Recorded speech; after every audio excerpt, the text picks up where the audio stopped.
The 16th verse of the Tao Te Ching. Quote, "Become totally empty. Let your heart be at peace. Amidst the rush of worldly comings and goings, observe how endings become beginnings. Things flourish each by each, only to return to the source, to what is and what is to be. To return to the root is to find peace.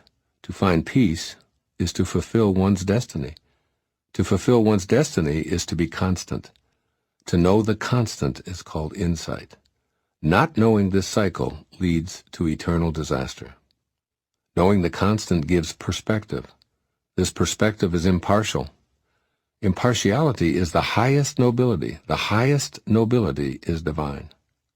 Being divine, you will be at one with the Tao. Being at one with the Tao is eternal. This way is everlasting, not endangered by physical death." Unquote. Living with constancy. The 16th verse of the Tao Te Ching describes the value of being supremely conscious of the constant cycle of all. Rather than viewing change as a disruptive, unwanted occurrence, you can choose to view the variances in your world as valuable influences in the cycle of a Tao-centered existence. When you see change as the only constant there really is, you start to recognize it as an expression of ongoing life that's a welcome clue to your own purpose and meaning. In this way, you'll return to the experience of your source and the peace of an impartial perspective. Begin this process by altering your ego-based thoughts and letting yourself feel the bliss of being at one with the Tao. Then become an acute observer of how your world really works and allow yourself to be in harmony with the cyclical nature of all living things. There's an immutable cycle of no life, life, no life that we're all a part of. All things come and then they go. Life materializes in a variety of forms. It's here, and then at some point it ends in what we call death. This coming and going might seem to be a temporary condition, but it's actually the ultimate constant because it never ceases. Embrace this nature of cyclical change and you'll thrive. An ending may feel like a reason to mourn, whether it be the closing of a phase in your life or the completion of a project, the termination of a relationship, or death itself. But Lao Tzu invites you to realize that after things flourish, they return to the source, to what is and what is to be. The constancy of the cycles of life is an opportunity to return to your root, where what is and what is to be are located. The ultimate place of peace and enlightenment is in this continuous return to the nameless, placeless site of your origination. Lao Tzu tells you that a sense of inner peace comes with returning to the source, where all cycles begin and end. This is the fulfillment of your own personal destiny. That is, you're here to know and be the Tao, the constant beyond the comings and goings of things. You've been in many bodies already, and you're in a new one every day. You've been in and out of many relationships, yet the eternal you survives despite transitions from beginnings back into endings. You're now being urged to know yourself as a physical creation and as a piece of the everlasting Tao. The Tao that animates all existence, including your own, is totally impartial. It plays no favors. It brings winter regardless of whether you want it or not. It sends those you love on to other people and then back, irrespective of your desires to have it otherwise.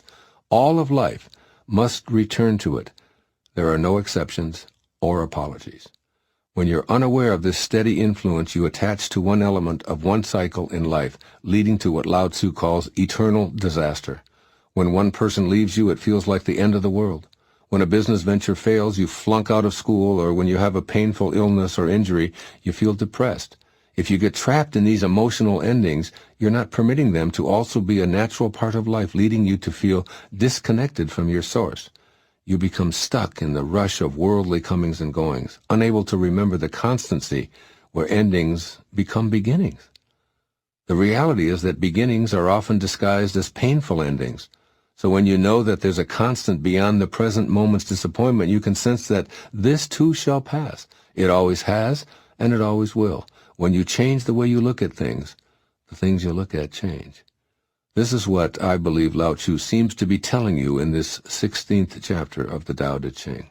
First, take time to be an impartial observer of life, particularly when an ending is causing despair.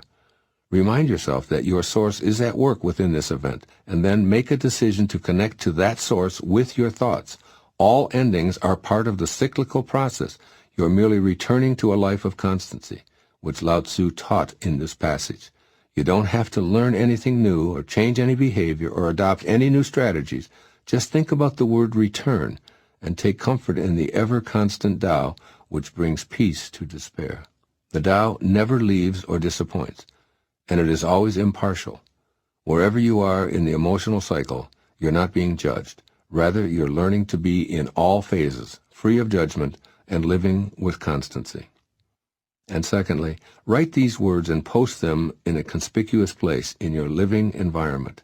This too shall pass. 4 simple words. This too shall pass. This phrase will remind you that change is the only constant in life. Everything you notice is in a cycle of coming and going. Everything. There are no exceptions. Know this and let your thoughts flow in the constancy of change. This is the root, the source of all cyclical happenings. It is perfect, it is divine, it is something you can totally rely upon. It brings spring flowers, it brings the aging process, it brings rebirth, it brings new relationships. It is the Tao, and it is constant. Return to it and experience your eternal essence here and now in the temporary container you call your body, and all of its dramas. This too shall pass. You can count on it. Do the Tao now. Dedicate a day to consciously seeking situations to practice impartially observing endings as beginnings, challenging yourself to find a specific number by noon. Begin in the morning by being aware that the end of a sleep is the beginning of a wake. Break your waking time into sections. Notice without judgings the endings that make space for beginnings. Start to consciously live with constancy by opening your mind to the fact that change is the only certain thing. Remember to include all of your feelings in its cycle. Impartially observing sad, for instance, permits its natural ending to transform to a new beginning. This is called doing the Tao.